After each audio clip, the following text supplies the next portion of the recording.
ऐसा व्यक्ति जो इसी चीज के लिए जाना जाता है, अपराध करने के लिए, वो हमारे ऊपर आता है। रामभद्राचार्य जी इतने बड़े हिस्ट्री शीटर को रखे हुए हैं, ये भी एक बड़ा प्रश्न उठता है। तो जो आरोप लगाने वाले का चरित्र है वो अब सार्वजनिक हो चुका है। उनकी ये अर्जी आई थी वो झूठी है, इस बारे में प्रमाण पहले से ही न्यायालय में धारा 22 के तहत लगाना बहुत सरल होता है।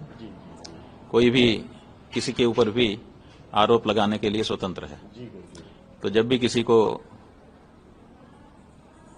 बदमाशी सूझती है तो वो किसी पे आरोप लगा देता है, लेकिन आरोप लगाने के बाद आरोप टिकना चाहिए, वो सिद्ध होना चाहिए। तो अगर वो आरोप सच होगा तभी सिद्ध होगा, अगर वो आरोप झूठा है तो वो टिकेगा ही नहीं।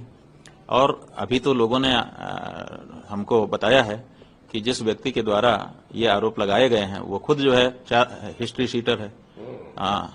माने जाने कितने मुकदमे उसके ऊपर अलग अलग आपराधिक धाराओं में पंजीकृत हैं और मुकदमे चल रहे हैं, कई बार जेल में भी रह करके आया हुआ है। तो ऐसा व्यक्ति जो इसी चीज के लिए जाना जाता है, अपराध करने के लिए ही जाना जाता है, वो हमारे ऊपर आकर के आरोप लगा देता है और वो रामभद्राचार्य जी का शिष्य निरूपित होता है। रामभद्राचार्य जी इतने बड़े हिस्ट्री शीटर को शिष्य बना करके क्यों रखे हुए हैं, ये भी एक बड़ा प्रश्न उठता है। तो जो आरोप लगाने वाले का चरित्र है वो अब सार्वजनिक हो चुका है, बहुत सारे लोग उस पर प्रमाण भेज रहे हैं और मामला न्यायालय में है, वहां पर उनको भी प्रमाण रखना ही पड़ेगा। और हम लोगों ने जो उनकी ये अर्जी आई थी वो झूठी है, इस बारे में प्रमाण पहले से ही न्यायालय में धारा 22 के तहत दे ही दिया है। इसलिए इसमें कोई ऐसी बात नहीं है। जो भी व्यक्ति धर्म कार्य करने के लिए आगे आता है उसके ऊपर ये सब होता ही है। जब किसी पेड़ में फल लगता है ना, तो कुछ ऐसे होते हैं बच्चे, वो आकर के पत्थर मारने लगते हैं।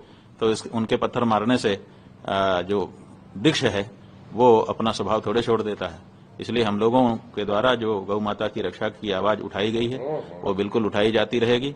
और बल्कि इस तरह की अगर व्यवस्था की जाएगी, हम लोगों को हमारे चरित्र हनन की आदि की कोशिश की जाएगी, तो इससे अप्रभावित रहते हुए हम अपनी गौ माता की रक्षा के लिए और भी दृढ़ता से आगे बढ़ते जाएंगे।